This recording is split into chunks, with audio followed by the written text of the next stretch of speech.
Driving while distracted. We know it's wrong, but we all do it anyway. I'm going to give you some examples of distractions that can be very dangerous while driving. The National Highway Traffic Safety Administration surveyed 4,010 drivers. 66% changed radio stations and looked for CDs. 49% were eating and drinking, and 26% took incoming calls on a cell phone. It only takes a second for an accident to occur.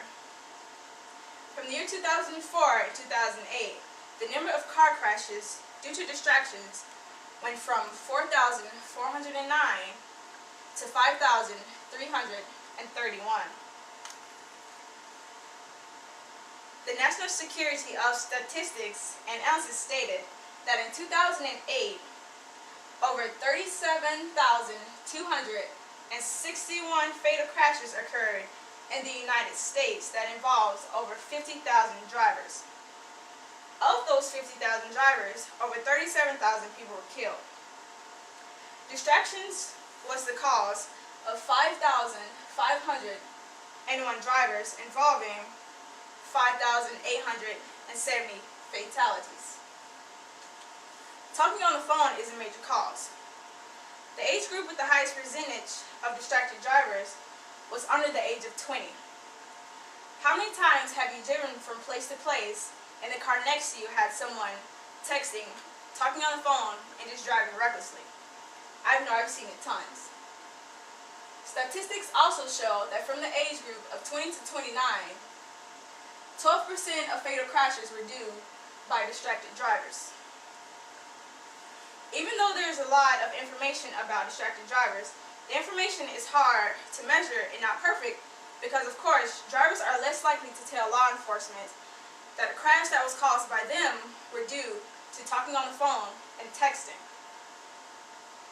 Cell phones are just one of the causes of today's problem while driving. Luckily, on July 1st in 2008, a law about cell phones were put in effect in California. If you were pulled over because of talking on the phone, it was no one's fault but yours, and you could also have to pay a fine, be ticketed, and be possibly sentenced to jail time. It's obvious that cell phones are a problem, but another distraction that people tend to think is harmless but can also be very fatal while driving is eating.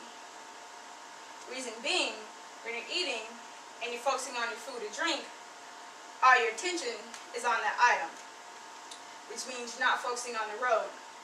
Your reaction time then gets slowed and your chances of being in a car crash becomes higher.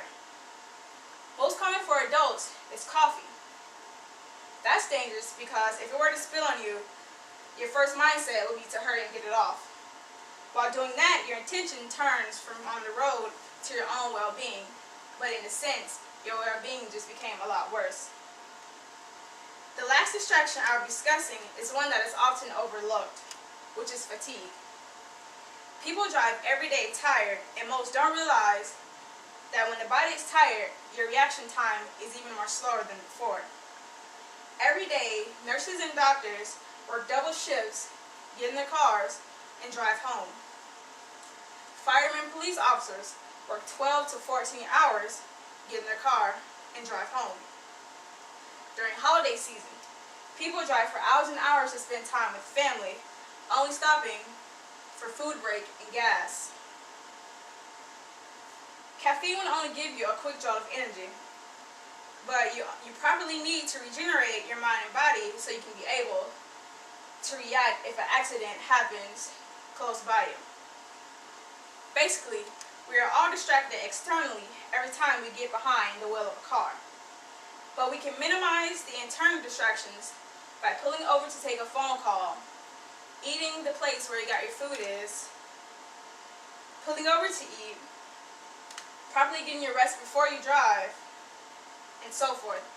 So the next time you're driving, don't get distracted